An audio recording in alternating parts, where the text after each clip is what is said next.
Hey, it's Kita with Loose Leaf Tea Market. Fact, tea comes from the same plant.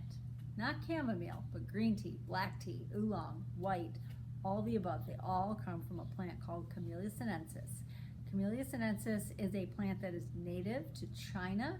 It's also grown in Japan, and then it got transferred, immigrated. It became an immigrant to India, where it really took off, naturalized, and it's now a huge part of Indian culture too. But the tea plant, Camellia sinensis, it produces all these different kinds of teas based on how the leaves are treated once they're picked. And then another really important variable, not just how the leaves are treated, but the kind of soil that they grow in, the rainfall, and the elevation. That really makes a big difference as far as flavor and what the tea's gonna be like when you drink it. So I made this little visual guide for you, and I hope you can see it,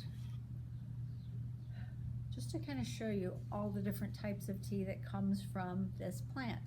This is black tea right here. It is, the leaves are withered the most, and that's what gives it the distinctive kind of like a malty flavor. Green tea, I actually have two kinds of green tea on here. These big leaves right here, and then these little round pearls. They're hand-rolled tea leaves, and they're scented with jasmine. So it's an artisanal type of tea. And those are both green tea. And then I've got two kinds of oolong right here. I don't know if you can really see the difference, but this is tea Kuan, oops. The tea Kuan Yin oolong is, it's rolled up. And then Wu Yi Rock are long twisted leaves. And then we've got white tea. And these leaves are very unprocessed. It gets picked and then it goes through a brief firing just to kind of stop oxidation, and it has a very fresh flavor, and that's because it's so minimally processed.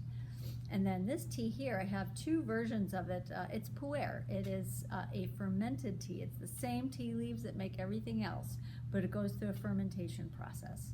So this is loose, and then this is pu'er that's been compressed into a cake. All right, so all those various different teas that taste so different when you drink them, they're all coming from the same plant. And I'm gonna bust a little myth for you. There is a kind of an urban legend rumor going around that black tea has the most caffeine, green has the next highest amount, and followed by white tea, which is almost no caffeine, and that is simply not true. The truth of the matter is that the caffeine levels are going to vary pretty significantly depending on the kind of tea it is. Green tea typically has more caffeine than most types of black tea. And the tea that has the most caffeine, drum roll please, is matcha. And matcha has the most caffeine when you consume it because you are going to be drinking the entire leaf. You're not just drinking a water extract like you do with most other teas, where you pour the hot water on the tea leaves and then let it sit there for a couple minutes and strain it off. With matcha, you're typically consuming the entire leaf, which is going to give you more antioxidants, but way more caffeine too. So that comes out at the top of the charts.